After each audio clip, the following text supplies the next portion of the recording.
Thank you, Deirdre. So good morning, all. Thank you for this, our second additional pacing subgroup meeting that we'll be holding, staggering every other week, alternating with the full tag meeting so that we can address all of the different work that we want to do here. For the agenda today, I prioritizing the discussion with Colin. Thank you here to help us better understand how the Agency of Natural Resources is tracking greenhouse gases at this point, what goes into those calculations. And then a few minutes, if there are any comments on the summary we put together in preparation for tomorrow's meeting with the full tag. Anything else that people want to cover today? I think that's going to cover our hour, but we can make time if needed. Anything come up, Deirdre or Tom, that we might need to address before tomorrow's tag? Not before tomorrow, I think we're all set. Excellent. Well, without any objections, I'll turn this. TJ, do you want to introduce Colin? Sure. Hi, Colin. So Colin Smythe has been putting together the greenhouse gas inventory for as long as I can remember, which isn't probably very long. You think of my memory, but really just, pursuant to our last meeting and what I asked Colin to come for is we were talking about the thermal sector and the difference between how the thermal sector what data is used to calculate emissions in the current inventory and kind of how that relates to tax data. And I knew Colin would be the best person to talk about it. So I guess without further ado, I'll just turn it over to you, Colin. Sure thing. Thanks, TJ. Give me 1 second here. Brian Woods was contemplating joining this morning too. I'm just going to send him the link here. So when I sent it to Tom, Brian was also on that message, so he should have the correct link. Great, thanks. I'm not sure he was going to join, but he thought he might. Well, by the way, I went into the other link and it keeps bringing me back here, so I don't. Anyway. All right. Well, yes. Thank you all for having me. I'm happy to talk inventory anytime, and I think I've been doing it for, I don't know, probably 7 or so years now, TJ. So your memory's not too bad. But I guess I would be interested to hear, maybe before I dive in too much, kind of if there are specific questions. Deirdre, I just kind of had a meeting with you and Tom that was similar to this kind of discussion, but happy to go a little bit more in depth today if we're interested. But I mean, essentially, do you need an overview of kind of what the inventory is, or just specifically the nuts and bolts of the thermal sector, RCI sector? Or?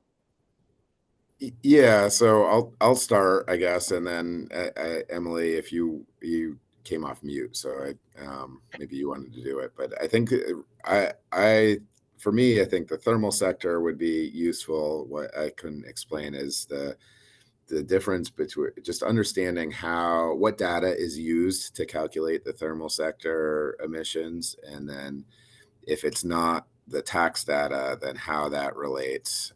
What we have to do, this subgroup's charge is to create a pace or one of the subgroups charges, create a pace for emissions reductions from the thermal sector for the clean heat standard.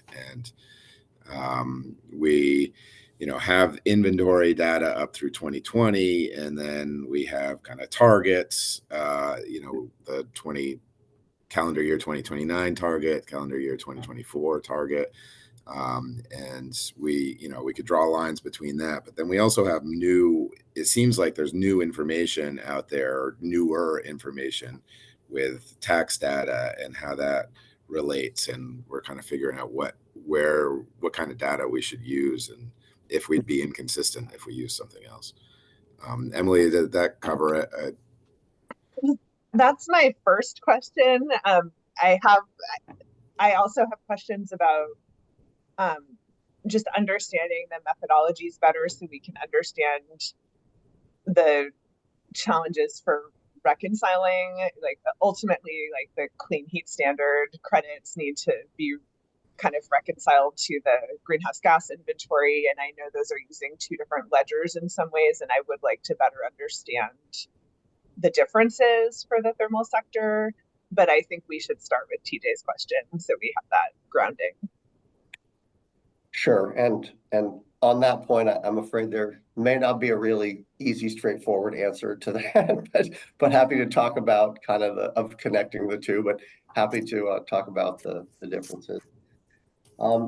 Okay, so yeah, let me jump in then a little bit, and please feel free to stop me for questions along the way as I go. But so the inventory is, I guess, just for a little bit of a background. It is in kind of in boundary, so everything with the exception of the electricity sector is kind of trying to capture emissions that are just occurring within the state of Vermont. That's just kind of one of the fundamental basics here. And it's mostly comprised, maybe, I don't know, 2/3 maybe, with EPA state inventory tool modules. And so those are tools that EPA puts together and updates for states. So creating a greenhouse gas, like a comprehensive greenhouse gas inventory at a state level, is not such a kind of burdensome task and is more comparable across states. And so they want to maintain the consistency if they can, and different states still do it in different ways. It's not like a prescribed, you have to use this kind of a methodology, but it is one that they make available, and a lot of states use that. And we're one that uses it for a number of sectors, including the RCI sector. So in terms of the data, the default data that is in that tool, and there are really two tools that inform the RCI sector, and that is the carbon dioxide from fossil fuel combustion tool, or the CO2 FFC, as it's called, and also the stationary source combustion tool. And that one gets at kind of the methane and nitrous oxide from kind of all those processes, which the other tool captures for the carbon dioxide piece. So the CO2 FFC tool is really the vast majority of emissions in the RCI sector. The default data in there, which we have been relying on, is the SEDS data, which I'm sure you are all familiar with. And a lot of states use that. I please don't. Sorry. Can you just tell us what that is? Sure. Yeah, no, sorry. SEDS is State Energy Data System. And so it's a very large federal data set that they model it, and I don't know all the specifics of how they model it, but it's essentially survey data from different entities that they then kind of apportion, extrapolate to different subsectors, and they have that kind of for every state. So it's a very widely used data set in terms of like energy consumption, and they have energy production, and they actually have some greenhouse gas emissions estimates. I'm not sure people generally use those that I'm aware of, but it's a very foundational data piece for a lot of analyses. At least it has been. But it's a little uncertain as to the exact accuracy of it, because it's survey data, and it's based, I think, on actual reports, but it's not reports from all the entities out there. So that's the data we have been using. TJ mentioned the tax data. I'm in the process of doing the next iteration, so the 1990 to 2021 inventory right now. I'm actually right now in the process of going through that tax data and trying to kind of figure out what's included and what's not included. And so there are certain pieces where I'm going to need to kind of either, I don't know, reapportion or add in or subtract out based on values that are in SEDS that may not be captured in the tax data.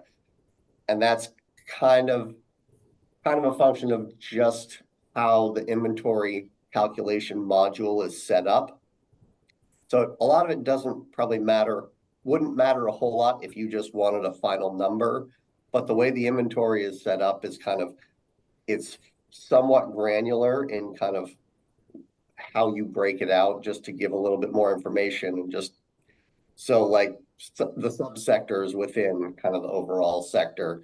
And so I need to be able to kind of, apportion that appropriately. And so that's what I'm trying to work on now. And I guess I will say the other issue with the tax data that I'm trying to figure out the best way to kind of deal with is projecting it all the way back to 1990, because we have to update kind of, if we change our methodology and we change our data set, we kind of need to project that backwards all the way to our baseline. And so my thought at this point is to kind of use some of the percentages in SEDS and kind of the difference between the years where there's overlap and try to adjust them that way. But I haven't really gotten into the weeds on trying to do that yet. Maybe I'll pause there and see if that at least gets some of the first question there. So big picture, you are in the process of trying to use the tax data for the inventory. You're not going to like set that aside and be like, no, we're never going to use that. Correct. Yep. Yes, we're gonna get it in there. I'm confident we will have it in there this iteration. I guess one other note I mentioned at the beginning, this inventory is only going to be through 2021, and that's not really based on most of the sectors, honestly, but there are a couple sectors and the fact that the SEDS data, this kind of national data set that we rely on for a number of sectors, only goes through 2021 finalized now. And so, but especially the agriculture sector, we don't have data past 2021 for a couple of the key pieces there. So we could piece it together probably for 2022 and maybe 2023, but I don't think we're going to do that. I think we kind of want to have it solid, the same methodology for kind of the same methodology for all the historical years as the most current year we have when we release it is I think what's going to be the decision there. So I guess that being said, it would be entirely possible to do this pretty accurately for because the tax data goes through 2023, I believe. It would be entirely possible to get that number for 2022 and 2023. But that will probably not be in the next inventory. And so I don't know, in terms of kind of your discussion pacing, it might be helpful to have that number, but just knowing that it's not going to be the official number. And I guess my other just baseline question, foundational question is, given now we have like fuel dealer registration and just what do we think about the tax data? Like, is that pretty good data? Is there anything in the Clean Heat Standard that is going to further improve that data or create any other data sources, or is that kind of what we've got? TJ, do you want to jump in on that? Or I guess, sorry, you showed up yellow. I wasn't sure if you were getting it. So I don't exactly know the answer to that. We had been assuming we would use the clean heat data because I think it will be a lot more kind of granular likely than the tax data. But in thinking about it, I'm not sure, and maybe others who are kind of designing the reporting program could speak to this, maybe Deirdre, but I don't know whether I don't know enough about the clean heat standard process, I guess, to know if it seems to me you're probably more likely to get more kind of complete information from tax data than from entities reporting, and I'm assuming there's a reporting threshold in there somewhere, and maybe we'll be able to tell how many we're missing, maybe not, but or what the volume would be. I don't know, but and for the clean heat standard, I'm not sure how much it matters, but for the inventory, it would. I mean, we're just trying to get the complete picture, and so I guess long story that short, but I think we were fairly confident in the tax data, but again, I'm not an expert in either kind of the tax process or the clean heat standard. So I'm kind of trying to learn as much about this tax data right now as I can. And like I mentioned, kind of what it covers and what it doesn't, and kind of all the nuances behind exemptions and things like that before I actually hang my hat on it in the inventory. Yeah, one of the things we heard from Matt Coda, and I don't know what to think of this, so I'm just sharing it with you, Colin, Sure. is that the tax data could have gallons that are sold multiple times and paid tax on multiple times. And so I don't know if you've come into that at all or not. I I think I read something in one of the statutes that kind of said that wasn't supposed to happen, but Matt knows way more about this space than I do. So it certainly sounds like, I mean, I don't know. That would be interesting to explore, I guess. I will say the other piece of it that I'm still trying to kind of figure out is the non-road or the other dyed diesel component. And I don't know exactly how to handle that one yet in terms of like breaking that out from the thermal sector versus like non-road equipment and things like that. That was one of the ones where I think I'll probably end up using an estimate from, I don't know if SEDS has that specific category or if I'll have to go to another data source to try to figure out kind of what percentage to kind of take off of that, but that's another question, I think. Yeah, that relates to sort of a question I have. So we don't need, I think, the level of detail, like for the exercise that we are trying to do, excuse me, we just need to know where to start, like where to start drawing the line to 2030, Right. whether to use, we have a few different options. We could use the most recent GHG inventory, but that's outdated. We could use just the 2024 goal, but we're probably not on track to meet that. Or we could try to use something potentially a little bit more recent from 2022 or 2023 tax data. But I guess my point is we only need like the total number for the thermal sector. We don't really need for this exercise a lot of the breakdown. So I'm just trying to wrap my head around if we did want to try to get a 2022 or 23 number, could we just use like the total tax data, or would we have to do some like processing and taking out some of this other dyed diesel or like something that would give us a better total number? Yeah, so that's what I'm in the process of doing right now. I guess I will say, I think aviation gasoline isn't, oh, that's sorry, I'm looking at a different data set here. That's in the gasoline portion. I think the other dyed diesel would probably be the only one, although I hesitate to say the only one. There may be, there's kind of a lot of pieces to this. There may be some railroad in there. I'd have to look at the railroad component of that, but I think those might be the two to investigate. And as I get this more wrapped up, probably in the next week, I can probably give you a little bit better answer to that. But I think the other dyed diesel is going to be probably the biggest one. Yeah, I just dropped in the chat, like, that was a recent. So that piece is from the Clean Heat Standard statute about what there's meaning by saying thermal sector, and that it is the RCI sector, but it doesn't include non-road diesel or any other transportation or other fuel use. But transportation is a different sector entirely, right? So Yeah. I wonder why that's in there.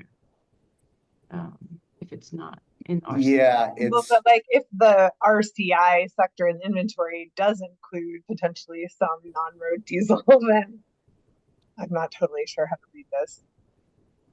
yeah, I think that's why that is in there, and I didn't have anything to do with that language, but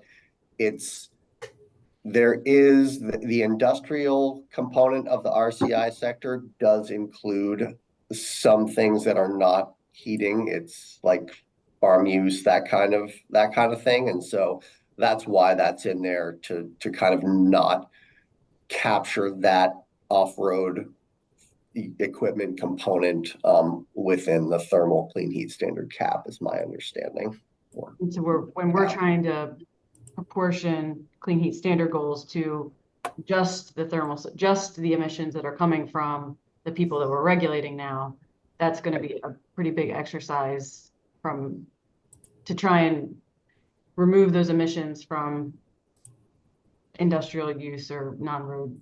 Like, is that something you are also in an exercise of doing from the SEDS? You said because it's coming from SEDS, it's maybe not super clear which emissions are. Yeah, so that's something I'm gonna try to break out, and I don't know, like, I don't know how big an exercise it's going to be, but it probably depends on how far you try to get into the weeds of it. Like, there will probably be a number, either, I don't know if Federal Highway Administration might have one, or it might be within SEDS somewhere in the innards of SEDS, that will just have a number that will say something like off-road equipment, and it will give like a gallons of diesel. And so we could probably just subtract that, and that may be the path we have to take, but kind of how that number was arrived at that's the part that kind of gets a little bit less certain. And I think the deeper you dig, probably the more uncertainty you're going to find in how those estimates were arrived at. And I just wanted to clarify, so the RCI sector of the inventory, you attempt to subtract that out, or do you tend to include that? No, it is included in there. And well, it is included in there in the industrial processes sector, but that's really a function of the fact that EPA uses SEDS as their default data set, and lots of states use that, but the SEDS data that they use captures that component, like in their estimate for for kind of that subsector, it captures that kind of that fuel use for whatever reason. And so yes, we do include it in the RCI sector in the inventory, and I think that's why the language that Deirdre posted says use the RCI sector, but don't include that component that is included in the inventory. That's actually not exactly how I read that language. Is that how others read it? I Okay, mean, this maybe says, I'm reading it wrong, but yeah, I mean, this says the same meaning as the RCI sector. And then it says, and it doesn't say but. Like, I'm just a little unsure how to, like, if the RCI sector of the inventory does include this, then it wouldn't have Yeah. the same meaning as the RCI sector. It- I'm just kind it of should be a but, I think, in there, not an and. okay. Is that how you're reading it, Deirdre? Yeah, more like a but.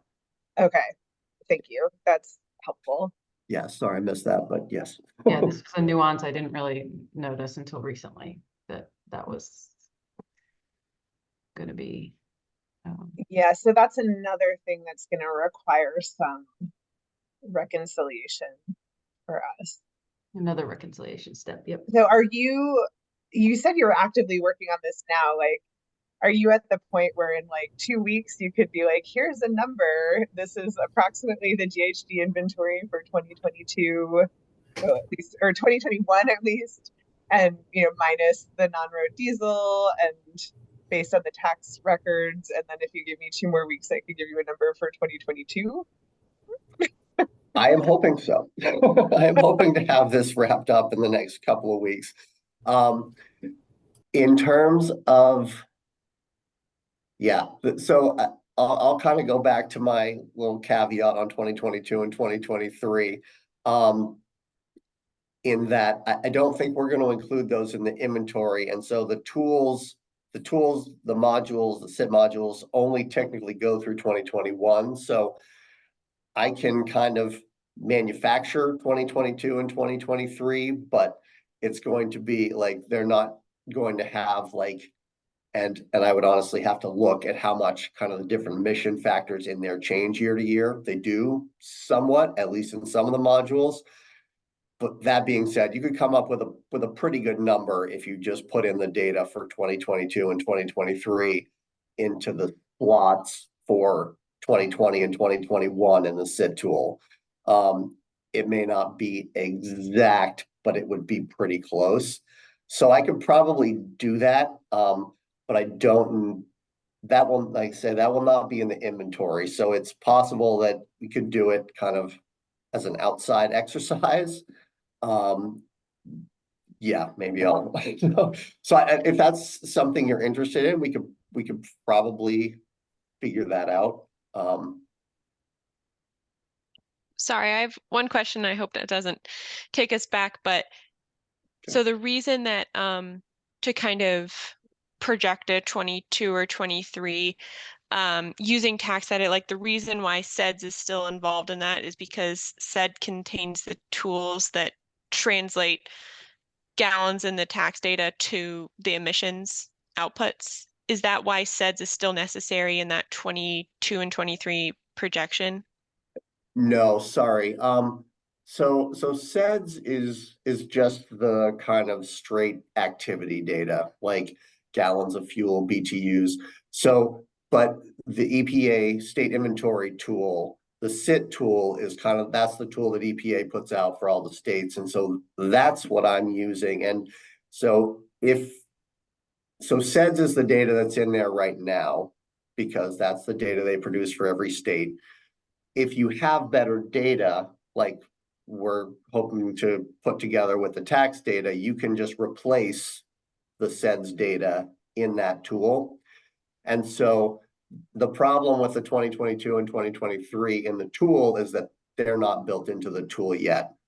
And so it's really kind of the data and the emission factors and everything stop at 2021.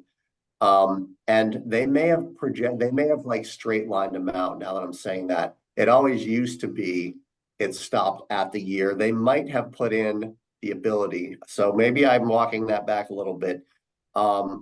But the emission factors have not been updated through that. It would still be the 2021 emission factors. But that actually might, I have to look. I might actually have it open right now. Let me look here. Yeah, I do. Hold on. I can tell you. Residential. Yeah, they did. So they do actually have slots in there now. They never used to. But so yes, we could certainly put that in there. They would not be the official. Yeah, they still wouldn't be the official numbers, because I think there will probably be little tweaks to them in the next couple of releases, but they would, I would say, be pretty close. Thanks, that clarifies a lot. Yeah.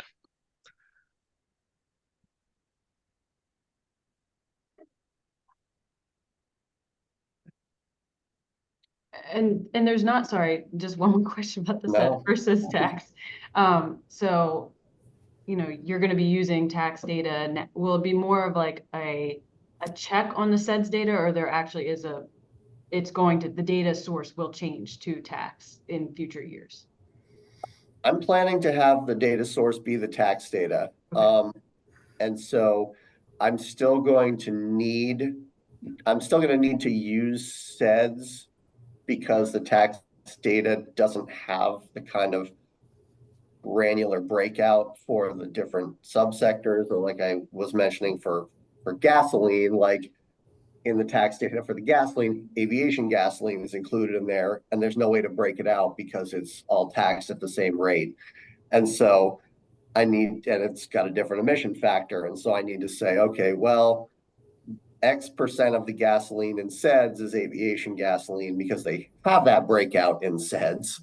And then say, okay, well, I'm going to assume it's about the same percent in the tax data, which is obviously not a foolproof assumption, but it's about the best I think we're going to do. So I'll probably have to do some things like that, still using the kind of percentages from SEDS, but I'm planning to use the actual tax data.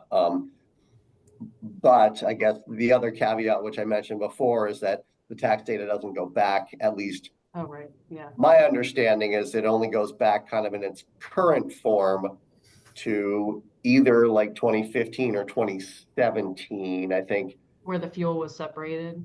I guess, yeah. And then before that, maybe I haven't looked into this, but I think it exists, but maybe is not comparable. I feel like had an email from Matt Coda a long time ago that said it was available to like 1996, but then I saw something else that said it was not really comparable to the more current, like 2015 or 2017 onward. So I'm not sure. I think likely what I would try to do there is still end up using the SEDS totals, but adjust them based on kind of the difference between the tax data and the SEDS data in the overlapping years, if that makes sense.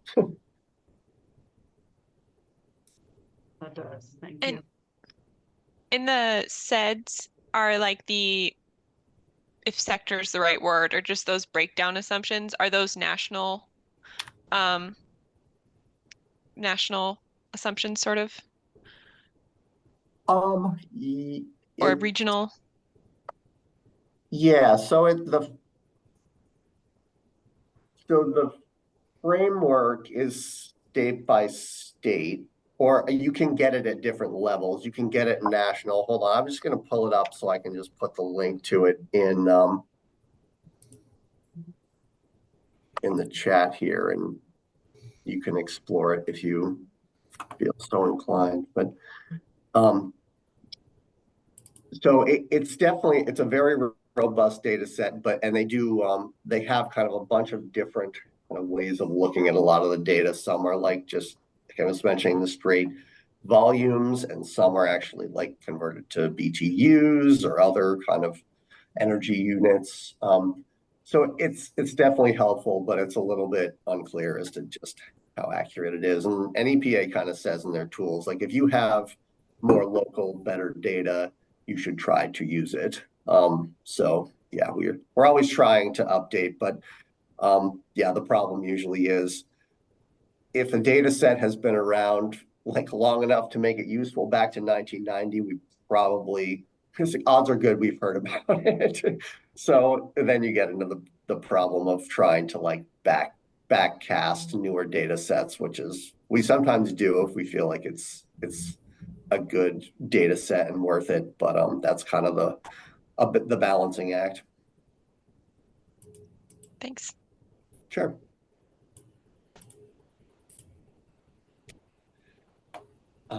And any other questions on that, or should we jump in quickly to the maybe tying that into the other piece? Sorry, go ahead.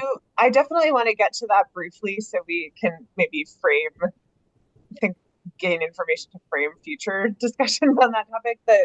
My last question on the inventory is just maybe to check with Deirdre around timing for this pacing task. Like if we could, it seems like there could be some value in like waiting a month and maybe having better data from Colin to work with as a starting point. I'm just trying to understand the timing, and if that is that an option, or would we be like, do we need to really make these decisions?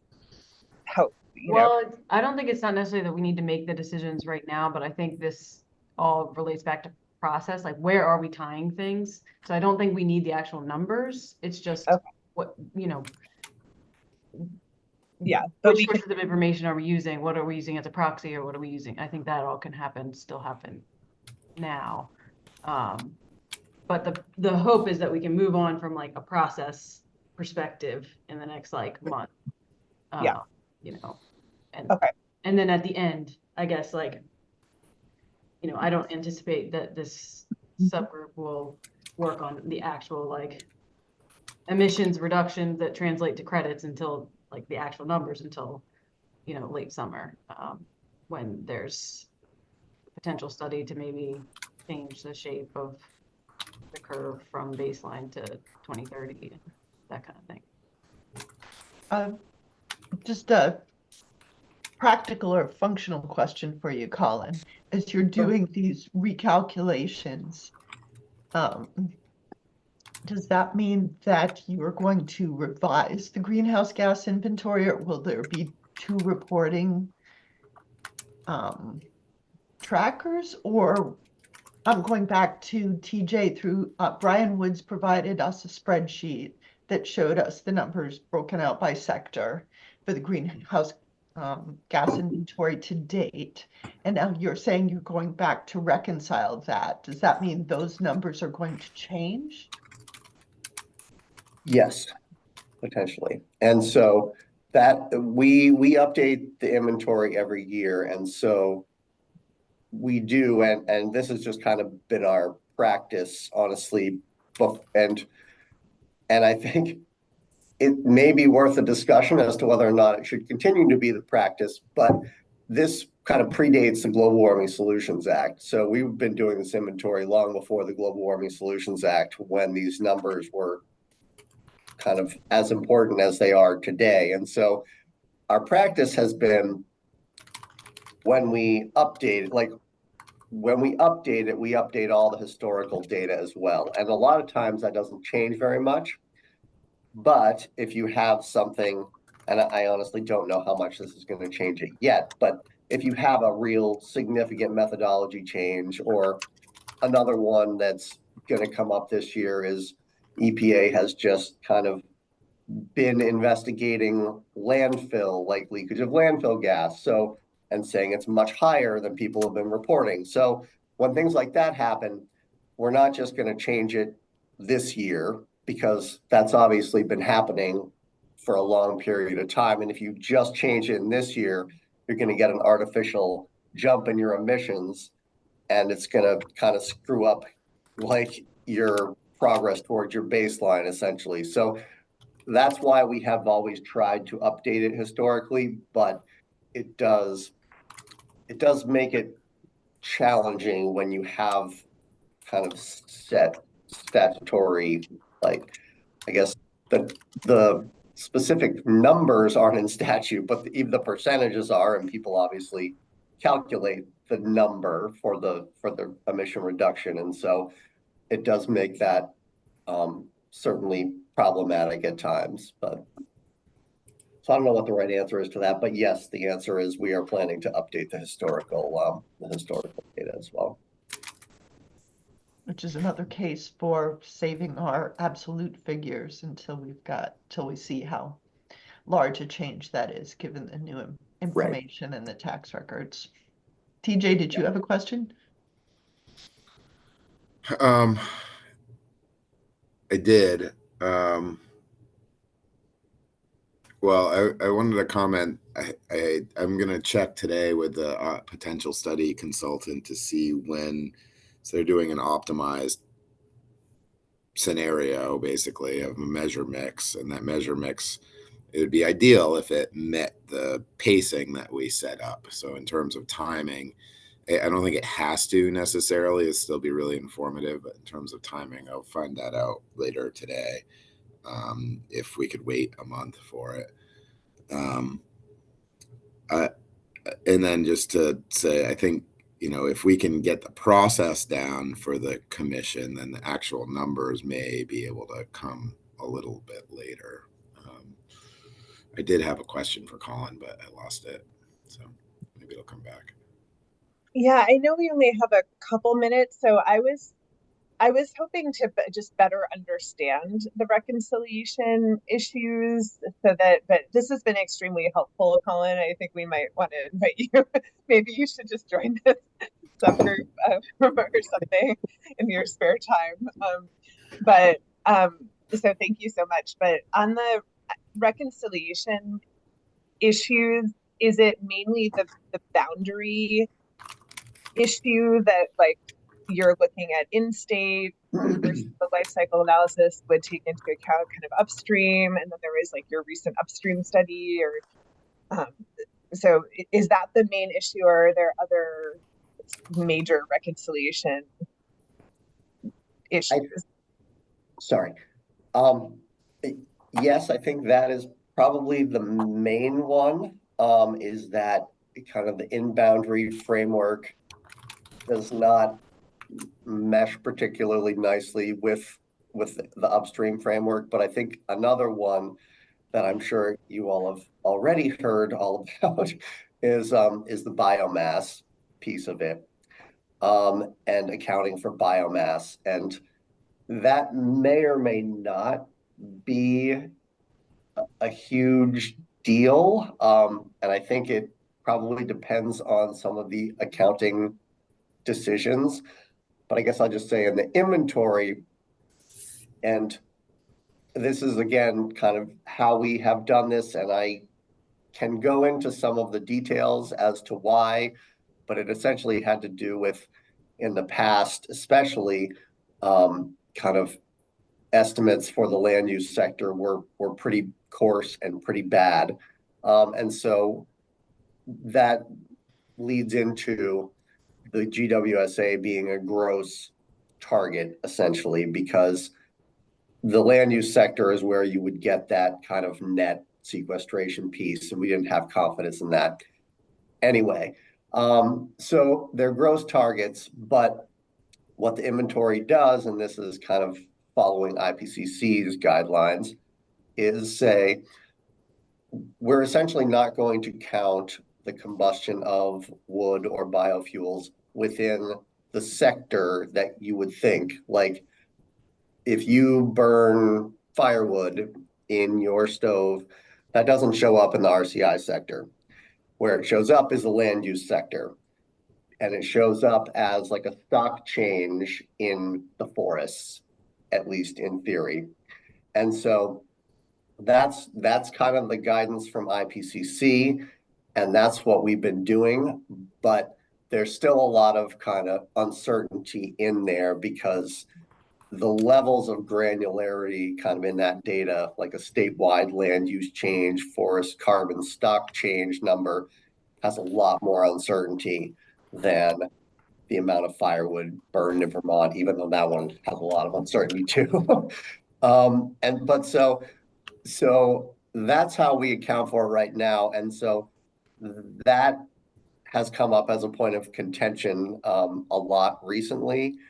And I don't know, like, that's still, I think some people are under the impression that if you use a life cycle analysis, you are kind of by default capturing that release of biogenic carbon dioxide. And from our experience with our contractor in the life cycle analysis we just did, that is not the case. That is still very much a choice as to how you handle that biogenic carbon dioxide. And so I think that's something that will also have to be kind of figured out and decided by the clean heat group as well. It's a tough question because there's a lot of nuances to, as I'm sure you all know, to the forest. Another subgroup that is working hard to try to find some consensus there as well, Colin. I feel we've run just about up to the end of our hour here. Thank you so much, Colin. I'd like to echo Emily's comment of, would you be available to join us again for some future meetings as your calculations proceed? Sure, happy to, and yeah, no problem. Happy to be here. Yeah, and I think we're gonna be the subgroup that maybe takes the lead on recommending some reconciliation approaches. So there's going to be a lot of with between the GHG inventory and the clean heat standard, and there's obviously going to be a lot of overlap with the biofuels or the bioenergy subgroup, because most of those issue boundaries and biomass relate to work they're doing. So Oh, and didn't mean we wouldn't be doing that work, Emily. I simply said it was parallel.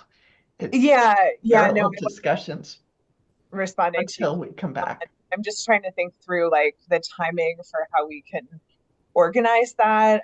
I think, Rick and I are talking about maybe having more of a great focus at our